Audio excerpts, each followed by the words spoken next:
ಶಿರಾ ತಾಲೂಕು ಗೌಡ್ಗೆರೆ ಹೋಬಳಿಯ ಹೊಸೂರು ಕೆರೆಗೆ ಸುಮಾರು 35 ವರ್ಷಗಳ ಹಿಂದೆ ನಾರಾಯಣಪುರ ಬಳಿ ಇರುವ ಸುವರ್ಣಮುಖಿ ಹಳ್ಳಿಯಿಂದ ಏತ ನೀರಾವರಿ ಮೂಲಕ ನೀರು ಪೂರೈಕೆ ಸೌಲಭ್ಯ ಮಾಡಲಾಗಿತ್ತು. ಆದರೆ ಕಾಲಕ್ರಮೇಣ ಮಳೆ ಅಭಾವದಿಂದ ಇದು ಸಾಧ್ಯವಾಗದೆ ಬಹುತೇಕ ಯಂತ್ರೋಪಕರಣಗಳು ಹಾಳಾಗಿದ್ದು, ಅಲ್ಲಿನ ಗ್ರಾಮಸ್ಥರ ಬೇಡಿಕೆಯಂತೆ ಇಂದು ಸ್ಥಳಕ್ಕೆ ಭೇಟಿ ನೀಡಿದ ಕರ್ನಾಟಕ ಸರ್ಕಾರದ ದೆಹಲಿ ವಿಶೇಷ ಪ್ರತಿನಿಧಿ ಹಾಗೂ ಶಿರಾ ಕ್ಷೇತ್ರದ ಜನಪ್ರಿಯ ಶಾಸಕರಾದ ಡಾ ಟಿ.ಬಿ. ಜಯಚಂದ್ರ ಅವರು ನಿಗದಿತ ಸುವರ್ಣಮುಖಿ ಹಳ್ಳಕ್ಕೆ ಅಡ್ಡಲಾಗಿ ಬ್ರಿಡ್ಜ್ ಕಮ್ ಬ್ಯಾರೇಜ್ ನಿರ್ಮಾಣ ಮಾಡಲು ಸ್ಥಳ ಪರಿಶೀಲನೆ ನಡೆಸಿ ವರದಿ ನೀಡುವಂತೆ ಸಣ್ಣ ನೀರಾವರಿ ಇಲಾಖೆಯ ಅಧಿಕಾರಿಗಳಿಗೆ ಸೂಚನೆ ನೀಡಿದರು.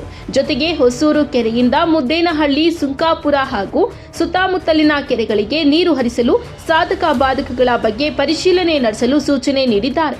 ಈ ಸಂದರ್ಭದಲ್ಲಿ ಸಣ್ಣ ನೀರಾವರಿ ಇಲಾಖೆಯ ಎಇಇ ಗಂಗಾಧರ್, ಮುಖಂಡರಾದ ಹುಣಸೇನಹಳ್ಳಿ ಶಶಿಧರ್, ಸುಂಕಾಪುರ ಚಿದಾನಂದ್, ಪುಟ್ಟಜುಂಜಯ್ಯ ಸೇರಿದಂತೆ ಅನೇಕರು ಉಪಸ್ಥಿತರಿದ್ದರು. 81-82ರಲ್ಲಿ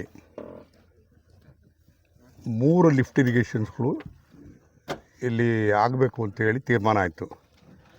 ಒಂದು ಕೆ ಪಾಳ್ಯದ ಹತ್ರ ಲಿಫ್ಟ್ ಇರಿಗೇಷನ್ನು, ಬೊಮ್ಮಗಾನಹಳ್ಳಿ ಹತ್ರ ಒಂದು lift irrigation, Narayanapura lift irrigation ಅಂತ ಒಂದು.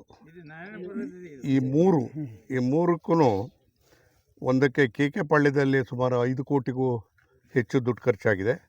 ಬೊಮ್ಮಗಾನಹಳ್ಳಿ 4.78 ಕೋಟಿಯಷ್ಟು ಖರ್ಚಾಗಿದೆ.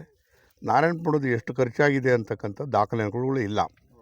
ಆದರೆ ಇದರ ಹೊಸೂರಿಗೆ ಕೆರೆಗೆ ನೀರು ಕೊಡಬೇಕು ಅಂತಕ್ಕಂಥ ಉದ್ದೇಶ ಇಟ್ಕೊಂಡು ಮಾಡಿದಂಥ ಯೋಜನೆಗಳು ಸ್ಥಗಿತ ಆಗಿದ್ದಾವೆ. ಅನೇಕ ಕಾರಣಗಳಿದೆ. ನೀರು ಬರದೇ ಇರತಕ್ಕಂಥದ್ದು ಒಂದು ಮುಖ್ಯವಾದಂಥ ಕಾರಣ.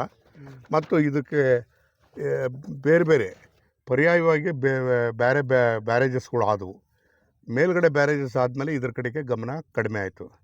ಈಗ ಎಲ್ಲೋ ಒಂದು ಕಡೆಗೆ ಈ ಬ್ಯಾರೇಜ್ ಆದರೆ ಭಾಳ ಸಹಾಯ ಆಗ್ತದೆ, ಹೊಸೂರು ಕೆರೆಗೆ ನೀರು ಕೊಡೋಕ್ಕೆ ಸಾಧ್ಯ ಅಂತಕ್ಕಂಥದ್ದು ಮನವಿ ಮೇಲೆ ಇವತ್ತು ನಾನು ಬಂದು ನೋಡಿದ್ದೀನಿ. ನನಗೆ ಸಮಾಧಾನ ಆಗಿದೆ. ನಾನು ತಿರುಗಿ ಇನ್ನೊಂದು 6 ತಿಂಗಳ ಅಥವಾ 1 ವರ್ಷದೊಳಗಾಗಿ ಬಂದು ಇಲ್ಲೊಂದು ದೊಡ್ಡದಾದಂಥ ಬ್ಯಾರೇಜನ್ನು ಕಟ್ಟಿ ನೀರು ನಿಲ್ಲಿಸುವಂಥ ಕೆಲಸವನ್ನು ಮಾಡ್ತೀನಿ.